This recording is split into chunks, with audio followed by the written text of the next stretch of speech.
નમસ્તે દોસ્તો, તમારું સ્વાગત છે band Baja and backpack YouTube channel પર, જ્યાં ઉજવણી મળે છે પ્રવાસ સાથે અને દરેક વિડીયો બને છે એક જીવન સ્મૃતિ.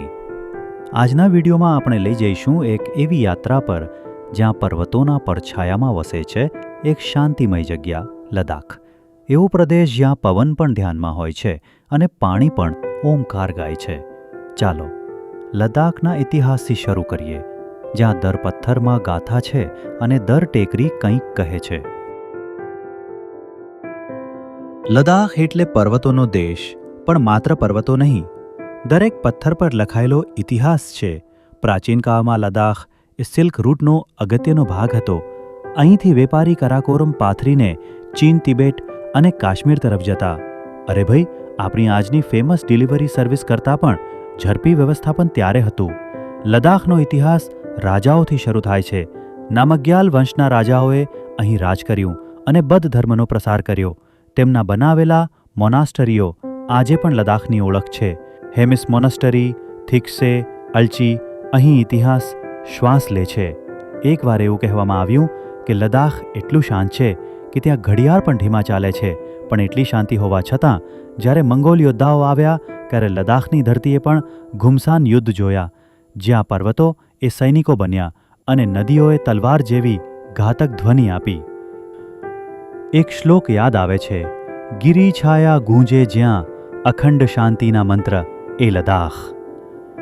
લદ્દાખનો ઇતિહાસ એટલે બહાદુર રાજાઓ, આધ્યાત્મિક ભિક્ષુઓ અને સાહસિક યાત્રાળુઓની સંગમ ગાથા. અરે ભાઈ, આજના ઇન્સ્ટાગ્રામ ટ્રાવેલ બ્લોગર્સ તો હજુ ઘણા દૂર છે.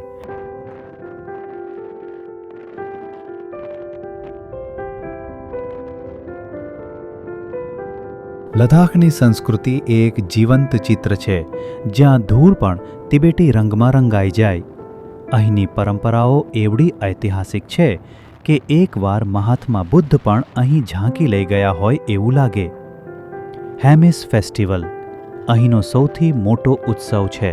ભિક્ષુઓ રંગીન પોશાકમાં નૃત્ય કરે છે, તિબેટી સંગીત વગાડે છે અને આખું ગામ ઘૂંઘાટના રાસમાં ગરકાવ થઈ જાય છે.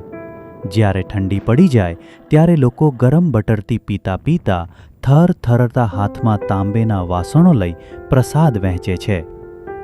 લદ્દાખી લગ્નવિધિ પણ કમાલની હોય છે.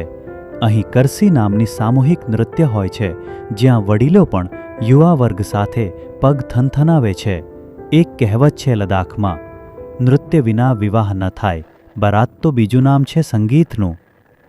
લોકો અહીં ઢોલના બદલે ડમરું વગાડે છે અને માતાની પર્વતો પર આરાધના કરે છે. ઘરમાં થાંગકા પેઇન્ટિંગ હોય છે, જે પેઢી દર પેઢી ઉતરાવમાં મળે છે. એમ કહો કે તેમના માટે ફેમિલી ફોટો એવા પેઇન્ટિંગ્સ જ હોય છે.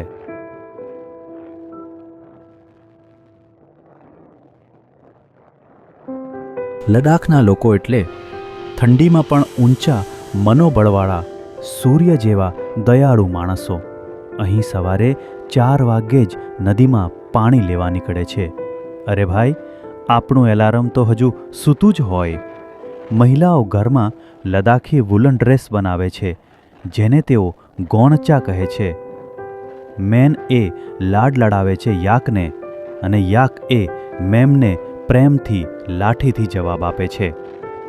અહીંના બાળકો મડકામાં રમે છે, વ્હાઇટ બોર્ડ નહીં, ખરેખર પથ્થર પર વાંચે છે. શાળાઓ પણ ખૂણામાં નહીં, પર્વતોના પગથિયા પર બનેલા હોય છે. અહીં શાળાની છેલ્લી બેન્ચ પર બેઠેલા બાળકો પણ એસ્ટ્રોનોમી જાણે છે, કેમ કે તારાઓ અહીં એમના મિત્રો છે. લદ્દાખી લોકોએ દુઃખમાંથી પણ હાસ્ય ખંખેરી કાઢ્યું છે. એકવાર એક યાત્રી પપૂન લદ્દાખી ભાઈને પૂછ્યું, તમારું ઇન્ટરનેટ કામ કરે છે? તો તેણે હસીને કહ્યું, અહીં તો મારા દાદા પણ સપનામાં લોગઇન કરતા હોય એમ લાગે. મિત્રો, લદ્દાખની આ યાત્રા જો ગમી હોય તો સબસ્ક્રાઇબ કરો, વિડીયોને લાઇક કરો અને તમારા વિચારો કોમેન્ટમાં લખજો. હજી અનેક આવી યાત્રાઓ માટે ફરી મળીએ બેન્ડ બજા એન્ડ બેકપેક સાથે, જ્યાં ઉજવણી મળે છે સ્થળોને. જય હિન્દ.